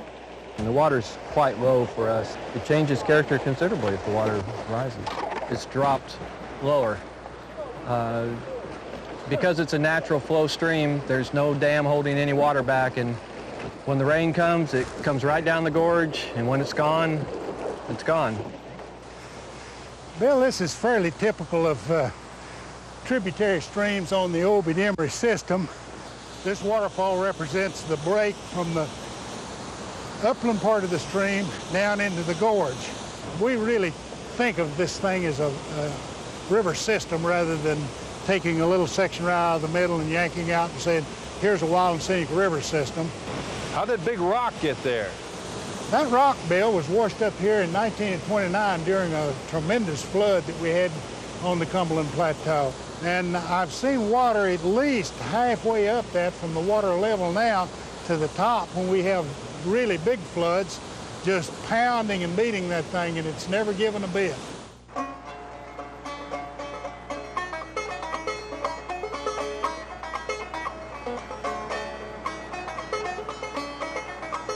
Now this, you've gotten to the heart of the whole system here. You're right in the middle. The rapids are named. That's called number 1 rapid, number 2 rapid, number 3 rapid, and that one's called the Widowmaker. The Widowmaker. Good, good, good. Keep drawing. That's enough. Now draw, draw. Good, good. The land around the Obed Gorge was cleared of Indian title in 1805, and soon after settlers moved in. But according to legend, they were as hard to control as the river. One old fellow used to tell a story, said it ain't much for farming, but it's pretty good to hide out in. Everywhere there was timber, and soon logging became the means of survival. But around the gorges of the Obed, the river struck back with a vengeance. The 1929 flood swept out the bridges, practically all of them. It took out the railroad that went into Catoosa, so that by the time that flood was over, almost everything was at a standstill here.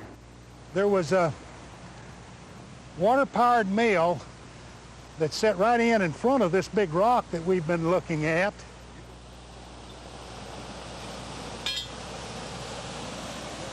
Back iron peg back there to help anchor that thing down. But one thing about these streams, they're not very forgiving of man's activities on them. You don't see many water mills or anything else left.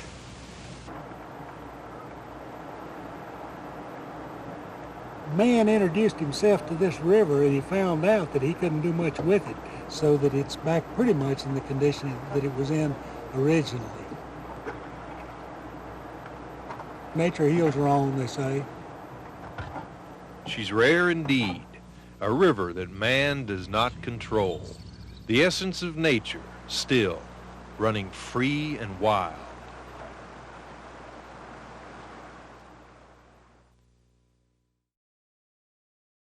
It sure is nice to get up like birds do and get an overview of the earth, of the terrain you're flying over. Maybe that's Ruth Thomas has been enjoying that overview for most of her life. It's a view she shared with her husband Ferris. When Ruth was 17, growing up in Strawberry Plains, she had a date to ride in an airplane. She fell in love with flying and with the pilot. She married the pilot and kept flying. Ruth joined the 99s, the women's flying organization, and she became a racing champion. As the races came along, the emphasis was, you are ladies flying an airplane.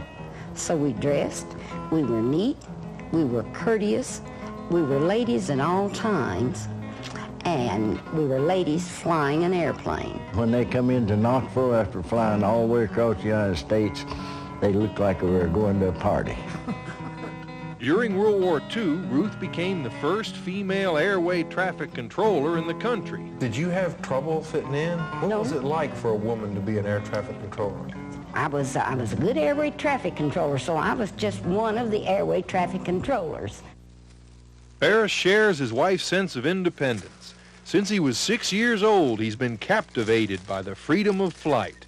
He's built model airplanes that have broken world records. He even designed and built his own home, which also serves as a hangar. I made the model strictly so she could understand what it looked like, because she couldn't understand the drawings. That's what I mean by an overview. I need an overview.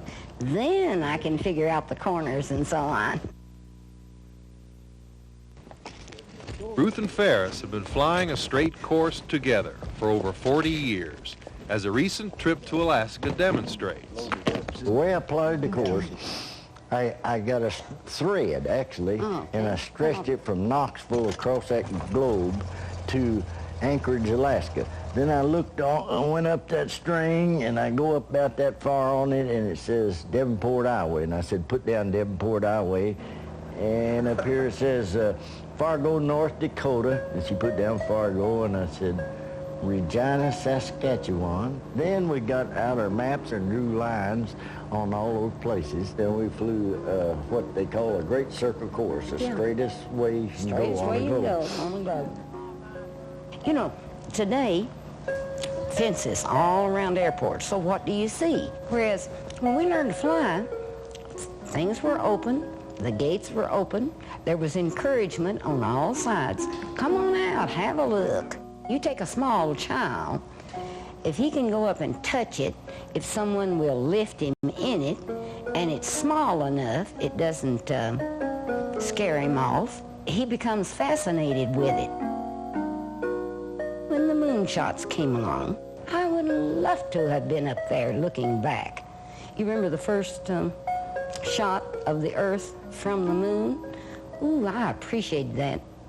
I think more than the people that took the shot to see it. There it was. We knew it was round, but there it was. I just still like to look at the world. I've been looking at it for 54 years from up there and still enjoy looking at it. I guess what man imagines he can do if he just keeps on after it. They are kindred spirits, Ruth and Ferris Thomas, sharing a free and open sky.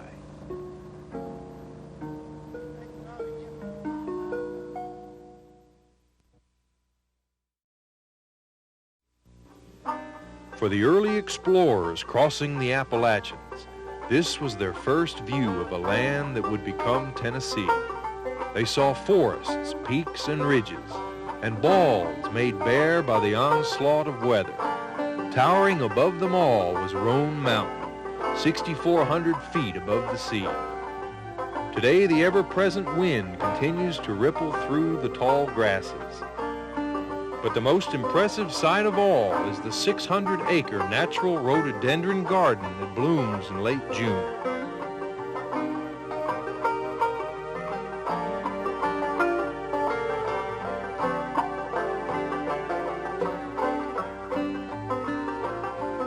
Tales of the rhododendron's beauty spread far beyond these mountains. At the turn of the century, this was the site of a grand hotel that attracted royalty from all over the world. The purity of the mountain air was said to cure any ailment here at the Cloudland Hotel. Built after the Civil War, guests at the Cloudland could see over 100 mountain peaks. But unlike the flowers that adorned it, the hotel could not endure the harsh elements. Before the end of the First World War, it was gone. By the 20th century, this land and its purpose became far more practical. They used to take sheep up on top of that mountain? Honey, we went right on up the road, and they was good big trails, you know. And Big Dad would walk in front and call them, and they followed him plumb on top of that mountain.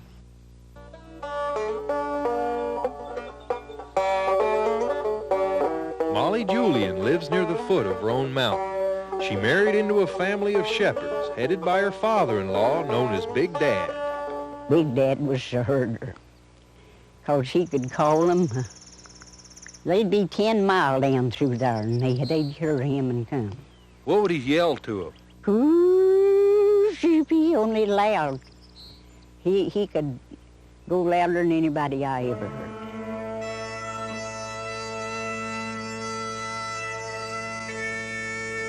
It was in June, when these mountains are their most beautiful, that Molly's clan took the sheep to the mountain peaks. Here the herd spent the summer grazing on the grasses of the balls. We went up there and laid out. 4th of July. What's laying out? Well, that means you lay out under a rock. You ain't got no bed to lay in. You have to take you something to, maybe some straw or old quilts, something that you don't care much for, to cover up with. We generally it's taking care of the office load in the world up that mountain. And we just had the best time in the world laying out. Anything tasted so good you could eat anything on earth.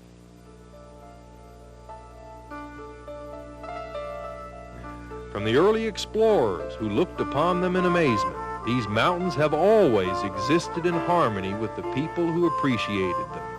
Molly Julian is one of those. She saw the rhododendron's beauty in the spring of her life and will always look upon them in wonder. After you get up there, they just make your heart ache to look at it, to think that anything that pretty grows and takes care of itself.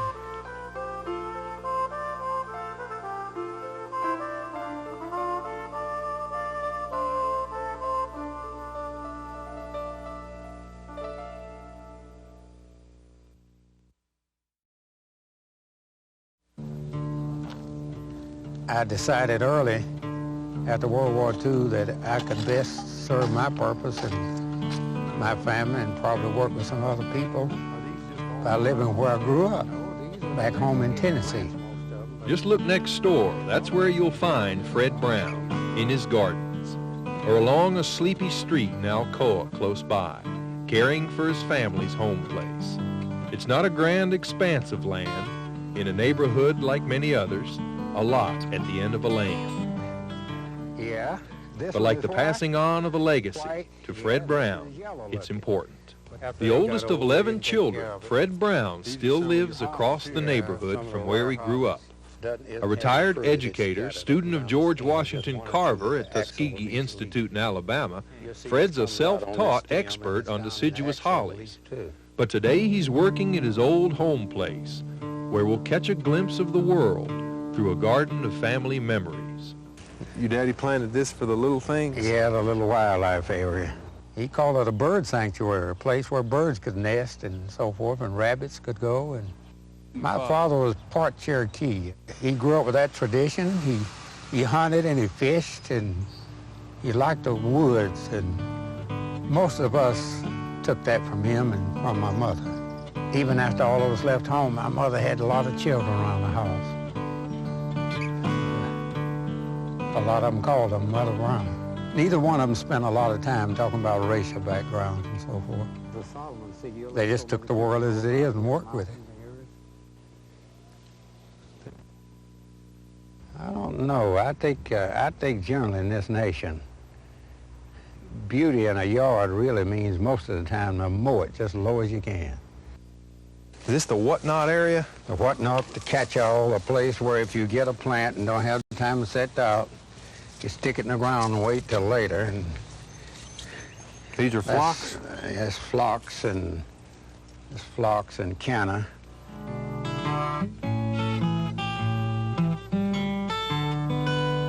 This is the area that your daddy developed for the garden? Yeah, this is where he had a vegetable garden. The Bermuda grass is taken over. What is this plant? That's Ilex cassini, a yellow fruiting variety.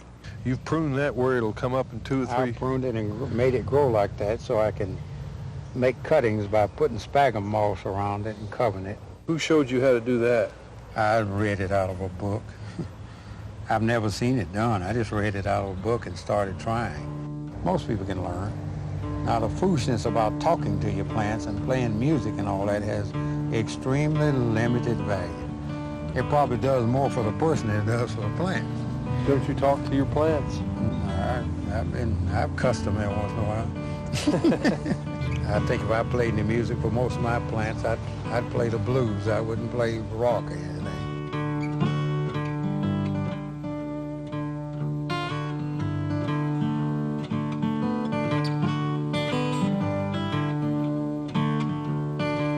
You've never moved too far from here, have you? Oh, no, I've lived other places, but I came back. To see a world in a grain of sand and heaven in a wildflower. It's a gift given Fred Brown and his to pass on.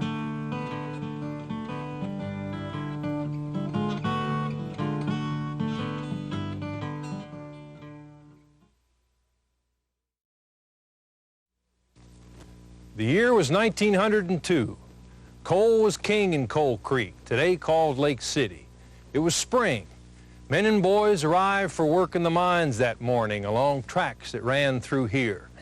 The brush is overgrown where the mouth of the mine used to be. The miners entered the mountain through here that morning. 184 of them. The Fraterville mine would take them all. The miners are celebrating on their day off.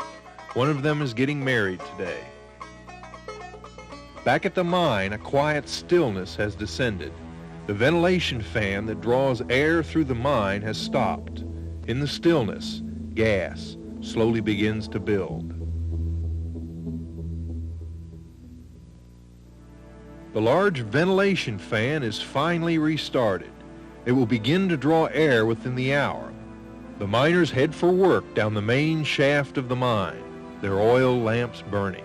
Bad air was a mixture of the gases, methane and so forth. And bad air was just one of those things that they wanted to avoid. And if they didn't have a good ventilation system, the men didn't want to work there. Outside on the surface, a low rumbling is felt more than heard. Inside, a huge ball of flame and rock and men rips through the mine.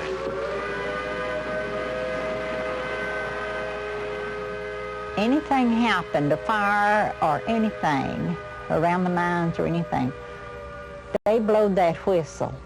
And you know, when that whistle blowed, there was something wrong. The people immediately went to the mouth of the mines, mostly to the Thistle mines, to await the evacuation of the killed or wounded. All the other mines closed later in the day as the word got out, and all the men went there to help. Rescue was a task too great for the technology of the times.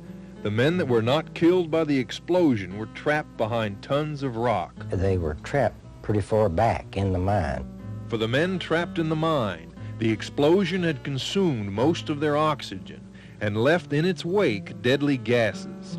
Some of the men managed to seal themselves off from the bad air, to wait and hope.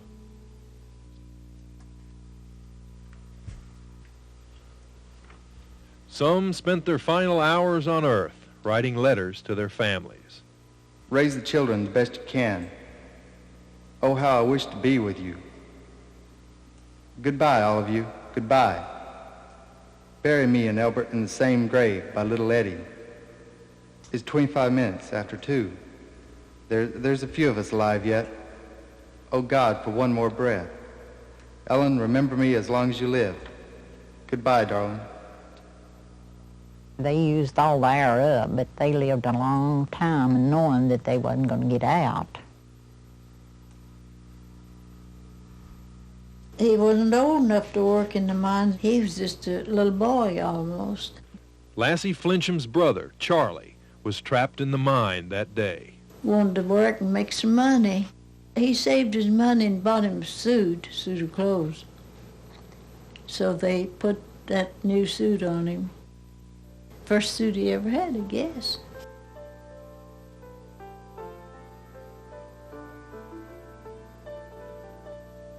Took all the men, there wasn't nobody there. never knew that Memorial Day was on the 30th of May. We hold service the 19th. I still go to the cemetery on the 19th of May. It is called the Circle, located at Leach Cemetery in Lake City. Common ground for men with a common destiny. Each stone with the same date, May 19th, 1902.